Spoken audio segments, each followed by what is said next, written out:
উচ্চশিক্ষার জন্য টাকার দরকার, কিন্তু পরিবার আর্থিকভাবে পিছিয়ে থাকার জন্য দুচোখের স্বপ্ন ভেঙে বসতে চলেছে সুস্মিতার।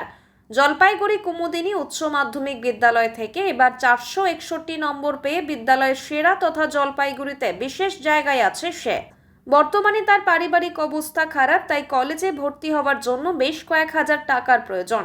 কিন্তু তার বাবা একটি অস্থায়ী কর্মী, তার বাবার পক্ষে কলেজের ভর্তির টাকা জোগাড় করা অসম্ভব। ফলে সুস্মিতার এখন স্বপ্ন ভেঙে চুরমার হতে চলেছে। তাই সকলের কাছে তাদের আবেদন যেন তাদের পাশে কেউ এসে দাঁড়ায়।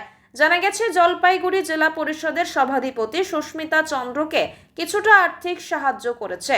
সুস্মিতার বাড়ি দেবনগর এলাকার এক কুঁড়ে ঘরে। সুস্মিতা চন্দ্র। কোন স্কুল থেকে কত পেয়েছিলে? আমি দেবনগর কুমুদিনী বালিকা বিদ্যালয়ের ছাত্রী, 461 পেয়েছি। কলা বিভাগে? হ্যাঁ। বললাম এখন তোমার সমস্যা কি? কলেজে ভর্তি হওয়ার একটা সমস্যা শোনা যাচ্ছে।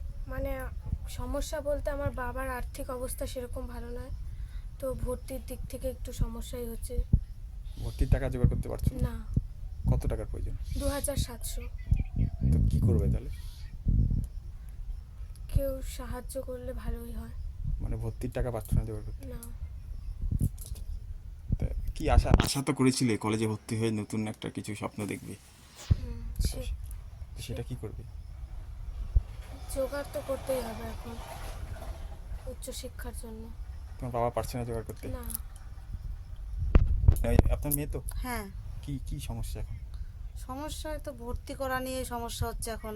মানে আগের পড়াশোনা তখন কি করে করাবো বলতে পারি না, ভর্তিটাও করতে পারছি না। যদি কেউ একটু সাহায্য করতো তাহলে সুবিধা হতো।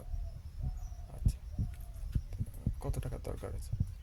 ওর ভর্তি হতে লাগবে 2700 টাকা। কোন স্কুলে? এসিতে নাম উঠছে। নাম উঠে গেছে? হুম। আচ্ছা, এখন টাকার সমস্যার জন্য হুম, হচ্ছে। হুম। কারোর কাছে কি আবেদন করবেন কিছু? আবেদন তো আমি তো চিনি না, কার কাছে এখন করব। না, এই ক্যামেরার মাধ্যমে কাউকে কিছু বলবেন খবরে, যে কেউ কিছু যদি সাহায্য করে?